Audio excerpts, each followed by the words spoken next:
முக்கால்வாசி தெளிவாக தான் இருக்கேன்.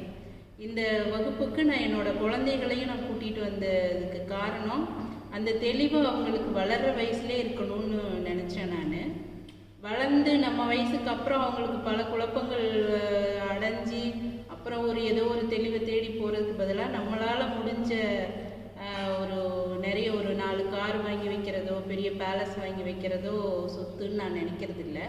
இந்த மாதிரி சில நல்ல விஷயங்களை அவங்களுக்கு கொடுக்கறது அதை தான் சொத்தாக நான் நினைக்கிறேன்.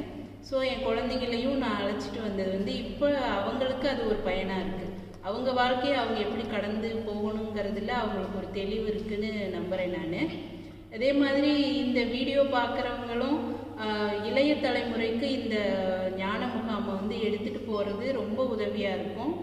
எதிர்காலத்தில் இப்போ நம்ம வாழ்ந்துட்டுருக்கிற தலைமுறையில் நிறைய சண்டை சச்சரவு சமூகமாகவே ஒரு பிரச்சனைகளுக்குள்ளே நிறைய இருக்குது.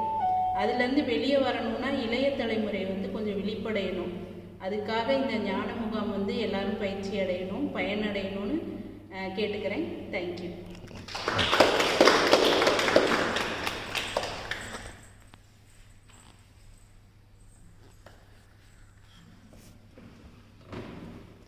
எல்லோருக்கும் வணக்கம். வாழ்க வளமுடன். இந்த பதிவை போட்டுக்கிறது என்னோட இளைய சகோதரன். என்னோட வாழ்க்கையின் உயர்வுக்கெல்லாம் அவன்தான் காரணம். அவனை அடுத்து பிரபஞ்சத்தை அறிமுகப்படுத்தியவன். என்னைய இந்த பிரபஞ்சத்துக்கு அறிமுகப்படுத்தியது எங்கள் அம்மாவும் அப்பாவும். இந்த பிரபஞ்சத்தை அறிமுகப்படுத்தியது அவர் தான். அதனால தான் எல்லாமே உயர்வாக தான் கிடச்சிருக்கு வாழ்க்கையில். இங்கே எதுவுமே எனக்கு அது கிடைக்கல இது கிடைக்கல அப்படின்னலாம் ஒன்றுமே இல்லாதீங்க. எல்லாம் அவன்கிட்ட ஒப்படைச்சிருங்க, அவன்கிட்ட சொல்லாங்கதி ஆகிடுங்க. எது எப்படி இருக்கோ அப்படியே ஏற்றுக்கோங்க. எனக்கு நல்லா இது மகிழ்ச்சி சொல்லுவாங்க.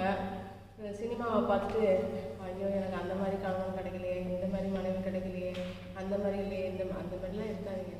நம்ம கர்ம வினைக்கு ஏற்ற மாதிரி தான் கன்னியாகுமரியில் இருந்தாலும் காஷ்மீரில் இருந்தாலும் கொண்டு இணைச்சி வச்சிரும்.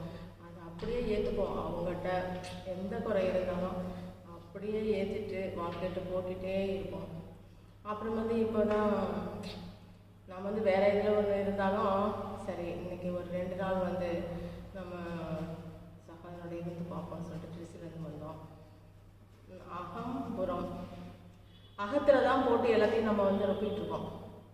ரொப்பி நம்ம வினைப்பதிவினை ஏற்றி பிறவி பெருங்களை நீண்டாமல் நம்ம இன்னும் அடுத்த பிறவி இந்த பிறவிலேயே நம்மளோட இதை முடிச்சுக்கணும். அப்படின்னா அகத்துக்கு எந்த பிரச்சனையுமே கொண்டு போகாதீங்க.